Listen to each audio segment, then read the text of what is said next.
오늘의 제목은 거룩의 청사진이라는 제목입니다.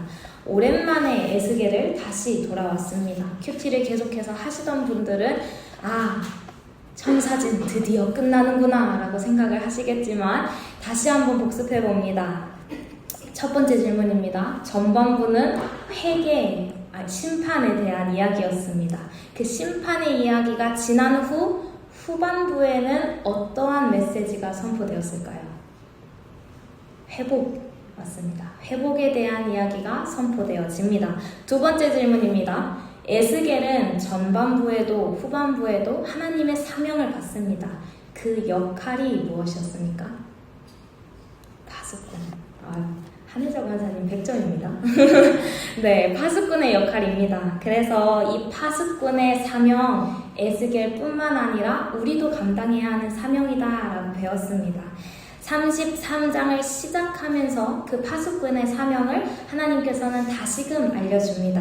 그리고 복음의 나팔을 부는 사명을 에스겔에게 쥐어줍니다. 심판의 말씀뿐만 아니라 회복의 말씀도 이스라엘 백성들에게, 그 남은 자들에게 선포해야 한다라고 사명을 쥐어줍니다. 그래서 회복에 대한 메시지가 오늘의 본문에 계속해서 이어지고 있습니다. 33장부터 48장은 회복 그리고 구원에 대한 메시지로 여호와 샴마가 이루어지는 이야기를 찾아볼 수 있습니다. 이 여호와 샴마라는 뜻은 임재하시는 하나님 혹은 하나님께서 거기 계시다라는 뜻입니다. 하나님께서 어디 계십니까? 내 마음속에, 우리 가운데. 요즘 우리 주일학교 아이들과도 계속해서 반복하는 내용인데, 주일학교 아이들에게도 너희들이 마음의 문을 열 때에 그 속에는 누가 들어옵니까? 하나님이 들어오게 될 것이고, 하나님이 그 가운데에 임재하게 되면은 절대 그 마음에서 떠나지 않을 것이다 라고 이야기해 줍니다. 그것처럼 하나님께서 우리 마음 가운데 오시면 회복이 완성되는 것입니다. 마음의 문을 활짝 열 때에 하나님의 임재가, 하나님의 영광이 우리 가운데 이루어질 것이고 그 새 성전이 우리의 모습이 되어질 것입니다. 그래서 지금까지 40장에서부터 43장 이 최근에 계속해서 보는 내용은 새 성전에 대한 청사진 그리고 측량되는 내용들이 계속해서 이어집니다. 이 백성들 가운데에 여호와의 임재, 그 회복의 메시지가 청사진을 통해 선포되어지고 있다라는 사실을 우리는 볼 수 있습니다. 그리하여 우리가 초반의 에스겔의 8장에서 11장은 하나님께서 성전을 떠나시는 모습을 볼 수 있습니다.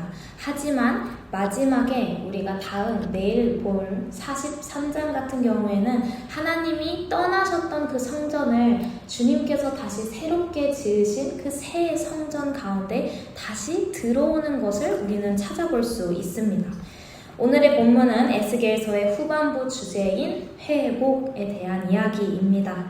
그래서 에스겔에서 새 성전을 보여주시고 그 새 성전의 측량이 마무리되고 있습니다. 에스겔을 데리고 성전의 안뜰에서 그리고 바깥으로 나가 거기에 있는 첫 번째 제사장의 방들 그리고 두 번째 성전의 외벽의 담을 측량하는 모습으로 이야기가 정리됩니다.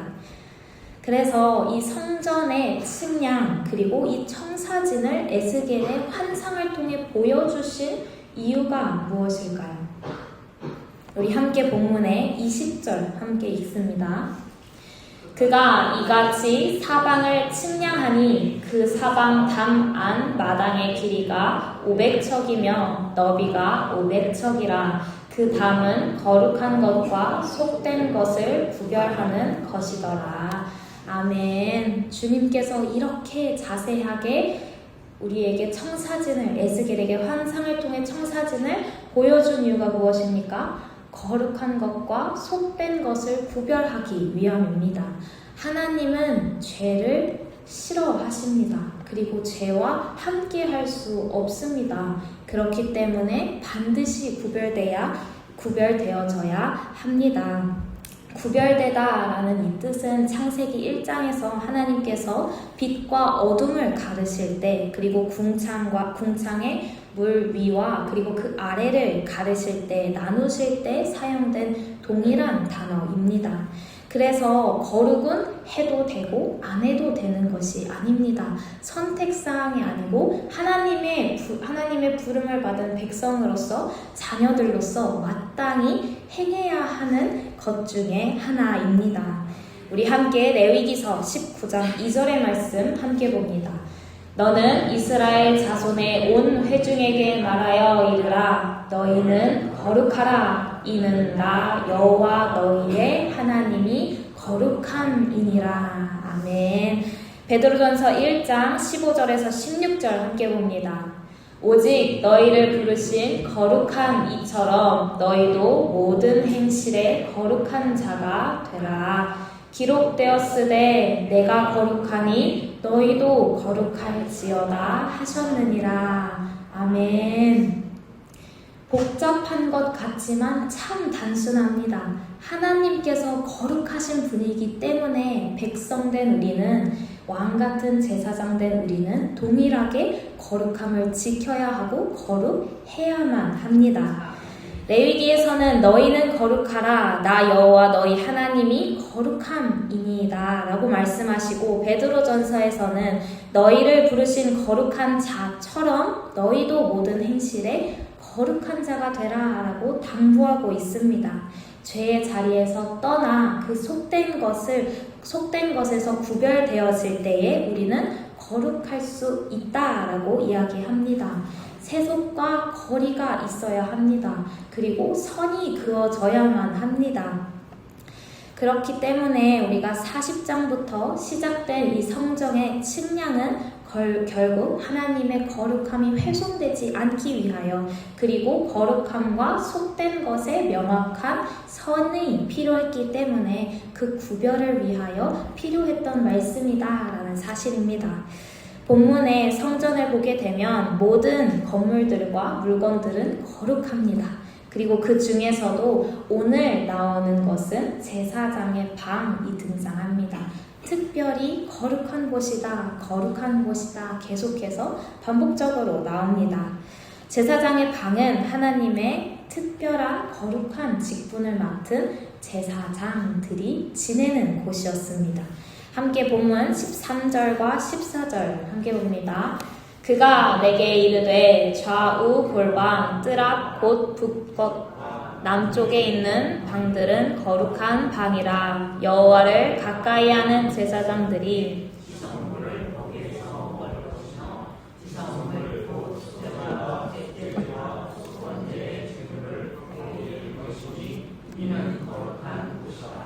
제사장의 의복은 거룩함으로 제사장이 성소에 들어갔다가 나올 때에 바로 바깥들로 가지 못하고 수종들은 그 의복을 그 방에 두고 다른 옷을 입고 백성의 뜰로 나갈 것이니라 하더라. 아멘. 그 제사장의 방은 그 안에서만 먹을 수 있는 음식이 있었고, 옷도 그 안에서 나갈 때 벗어야 했습니다. 그만큼 거룩한 곳이다 라고 합니다. 이 말씀이 왜 중요하고 우리에게 어떻게 적용될 수 있습니까? 베드로전서 2장 9절의 말씀입니다. 네, 없나봐요. 제가 읽어드리겠습니다. 베드로전서 2장 9절의 말씀. 너희는 택하신 족속이요 왕같은 제사장들이요 거룩한 나라요 그들의 소유가 된 백성이니. 아멘. 왕같은 제사장들로 주님께서 선택해 주셨습니다. 그리고 거룩한 나라로 그의 백성으로 우리를 오늘도 부르시고 이 자리 가운데 앉혀 주셨습니다. 그렇기 때문에 우리가 이 에스겔서의 환상이 적용될 수 있는 것이고, 이 어려운 말씀들이 적용될 수 있는 것입니다. 우리가 주님 예수 그리스도의 보혈로 깨끗함을 받고 의롭다 칭함 받았을 때에 우리는 비로소 주님과 거룩한 관계를 그 안에서 맺어질 수 있습니다. 주님께서는 우리를 구별하여 택하셨고 거룩한 주의 백성들로 불러주셨습니다. 그래서 제사장의 방이라는 이 방은 골방이라는 뜻도 있습니다. 그래서 왕같은 제사장으로서 우리의 가정이, 그리고 직장이, 우리의 삶의 터전이, 그리고 우리가 하나님과 단둘이 서 있는 그 조용한 골방들이 곧 제사장의 방 혹은 지극히 거룩한 곳이 되어야 하는 것입니다. 우리 함께 레위기서 10장 10절의 말씀 함께 봅니다. 그리하여야 너희가 거룩하고 속된 것을 분별하며 부정하고 정한 것을 분별하고, 이것이 제사장들의 사명이자 역할이었습니다. 거룩하고 속된 것을 분별하고 부정하고 정한 것을 분별하는 것, 이것이 제사장들의 역할이었습니다. 그래서 우리가 삶의 터전에서도 거룩함을 유지해야 하지만, 지켜야 하지만, 우리의 하나님과의 단둘이 서 있는 조용한 골방 또한 중요하고, 하나님께서는 그 가운데서 함께 하시며 그 거룩함을 지키길 간절히 원하고 계십니다. 그 거룩함을 지킬 때 어떠한 결과를 우리는 볼 수 있습니까? 함께 본문의 20절 다시 봅니다. 그가 이같이 그 사방을 측량하니 그 사방 담 안 마당의 길이가 500척이며 너비가 500척이라. 그 담은 거룩한 것과 속된 것을 구별하는 것이더라. 아멘. 우리가 거룩함과 속된 것을 구별할 수 있는 영적인 분별력이 생기게 됩니다. 교회가 있는 곳마다, 성도들이 가는 곳마다 예수님의 빛이 비춰지고 그 가운데 거룩함이 임하였을 때 반드시 선과 악은 구분되어질 것입니다. 하지만 동시에 영적인 싸움이 있을 것입니다. 끊임없이 사탄은 침범할 것이고 그 틈을 노릴 것입니다. 그렇기 때문에 이러한 악한 세대 가운데서 주님께서는 영적인 분별력을, 그러한 은사, 능력을 허락해 주십니다. 우리가 오늘날 날마다 구해야 하는 것입니다. 나도 모르게 그렇지 않으면 방심하게 되고 사탄은 틈타게 됩니다. 나도 모르게 박쥐가 되는 것입니다. 옛날에 이솝우화의 박쥐 이야기 혹시 아십니까? 박쥐 이야기가 제목은 제가 생각이 안 나네요. 박쥐 이야기가 제목은 생각이 안 나는데 그 박쥐가 주인공입니다. 그래서 이제 4발 달린 동물과 새들이 싸움이 납니다. 전쟁이 나는데 박쥐는 새일까요? 동물일까요? 그래서 그 박쥐가 새가 이기고 있을 땐 새 편을 들고 4발 달린 동물들이 이기고 있을 땐 4발 달린 동물의 편에 씁니다.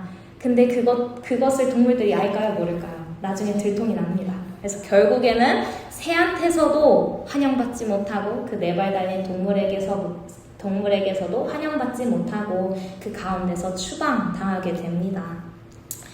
그렇게 우리가 말씀으로 바로 서고 예수 안에 바로 서지 않으면, 그 영적인 분별력이 없으면 우리는 세상과 하나님 사이에서 계속해서 갈팡질팡할 것입니다. 나도 모르게 방심하여서 세상 편에 섰다가 이게 아닌데 하고 다시 주님께 돌아가는 것입니다.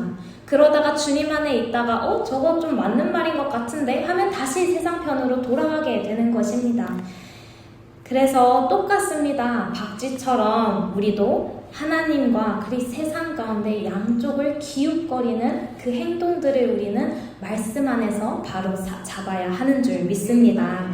하나님께서는 죄를 끊어내지 않으면 결국 심판이 이를 것을 에스겔서를 통해서 계속해서 우리는 알 수 있었습니다. 어쩔 때는 교회에서 선포되어지는 말씀들이 옳다라고 생각되어지지만 어쩔 때는 저건 아닌 것 같은데 라며 의아할 때가 있습니다. 그리고 은혜가 될 때가 있지만 은혜가 되지 않을 때도 있어서 그것을 기준을 삼아 우리는 갈팡질팡할 때가 많습니다. 그 가운데서 우리는 어떠한 기준을 삼아야 합니까? 예수 그리스도만이 기준이 될 수 있는 것입니다. 주님만이 반석 되시고 말씀 위에 우리가 반석으로 세워져야 하는 것입니다. 우리가 너무나도 잘 알다시피 중간지대는 없습니다. 그러하기 때문에 우리의 작은 말과 작은 행동들이 결국에는 하나님의 편에 서게 될 것이고, 혹은 나의 작은 말과 행동들일지라도 그것이 세상 편에 속하여 전해지는 말들과 행동들이 될 수 있다라는 것을 늘 우리는 명심해야 합니다. 그렇다면 우리는 어떻게 선과 악을 구별할 수 있을까요? 말씀을 통해, 예수 그리스도를 통해 충분히 넉넉히 가능한 줄을 믿습니다. 주님의 말씀을 따를 때, 주님의 뜻에 우리가 동행할 때에 그 성령님께서 이끄시는 그 바람으로 우리가 발걸음을 내디딜 때에 그 순종함에 주님께서는 더 큰 은혜로 부어주실 줄 믿습니다.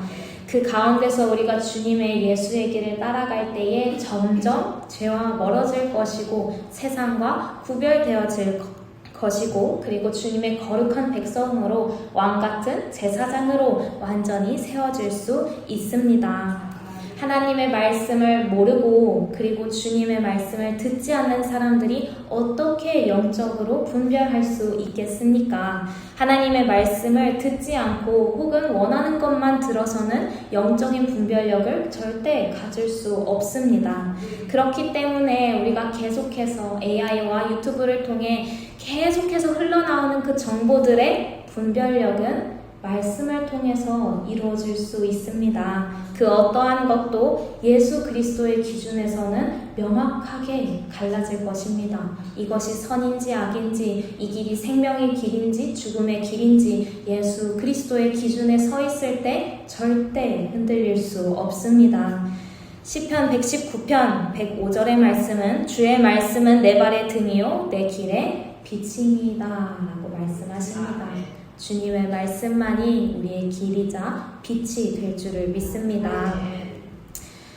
우리는 한낱 피조물로 우리는 거룩해질 수 없는 존재였습니다. 우리는 죄인이었습니다. 그렇기 때문에 우리는 오늘도 예수님을 의지하고 주님만을 붙들고, 그리고 그 인도하심을 따라 그 말씀에 귀 기울일 때에 구별되어지고 거룩해질 수 있습니다. 우리가 에스겔이 받은 이 청사진처럼 우리의 삶 가운데에 주님께서는 우리에게 하나님의 말씀을 주셨습니다. 예수 그리스도를 허락하셨습니다. 그리고 그것이 우리의 삶의 청사진이 되어야 하는 줄 믿습니다. 우리는 다만 그 말씀에 아멘으로 순종할 뿐입니다. 주님의 부르심에 아멘으로 달려나갈 뿐입니다. 그 어떤 것도 예수 그리스도 앞에 섰을 때에, 주님 앞에 섰을 때에 나는 몰랐어요, 혹은 나는 아닌데요 라고 할 수 없게 되는 것입니다. 결국에는 심판대 앞에 섰을 때에 그 선과 악은 분명히 구분되어질 것입니다. 정리합니다. 에스겔이 환상 속에서 새 성전을 봅니다. 그래서 그 측량은 단순한 건축의 청사진뿐만이 아니라 거룩한 우리의 거룩의 기준점은 거룩의 청사진이 되고 있습니다. 하나님의 말씀은 속된 것과의 경계선을 명확히 그어주고 있습니다. 흔들리고 무너지는 우리의 신앙을 재건할 수 있고, 우리의 삶 가운데의 거룩함을 지킬 수 있습니다. 그 선과 악을 구분할 수 있는 영적인 분별력을 우리는 주님의 말씀을 통하여, 그리고 말씀으로 이 땅에 오신 예수 그리스도를 통하여 넉넉히 가능할 줄을 믿습니다. 이제는 세상과 타협하며 이리저리 흔들리는 박쥐와 같은 삶을 내려놓아야 하는 줄 믿습니다. 그러한 신앙에서 벗어나야 하는 줄 믿습니다. 영적으로 깨어나고 눈이 뜨이고 귀가 열려서 저거는 주님께서 기뻐하시는 일이 아닌 것 같은데 라는 영적인 분별력이 생겨야 하는 것입니다. 선과 악의 갈림길에서 영적인 분별력을 가지고 단호하고 담대하게 믿음을 지켜 그 달려갈 길을 끝까지 완수해내는 한마음교회 되기를 간절히 소망합니다. 우리의 가정과 직장과 그 삶의 터전 가운데서 거룩함을 지키고 그리고 주님과 단둘이서 지내는 그 골방의 시간에서 거룩함을 지키며 우리가 거룩한 새 성전으로 회복되어지기를 간절히 소망합니다. 그래서 마침내 여호와 샴마 하나님께서 거기 계시다, 우리 가운데 계시다라는 그 말씀의 회복을 우리가 오늘날도 날마다 누려야 하는 줄 믿습니다.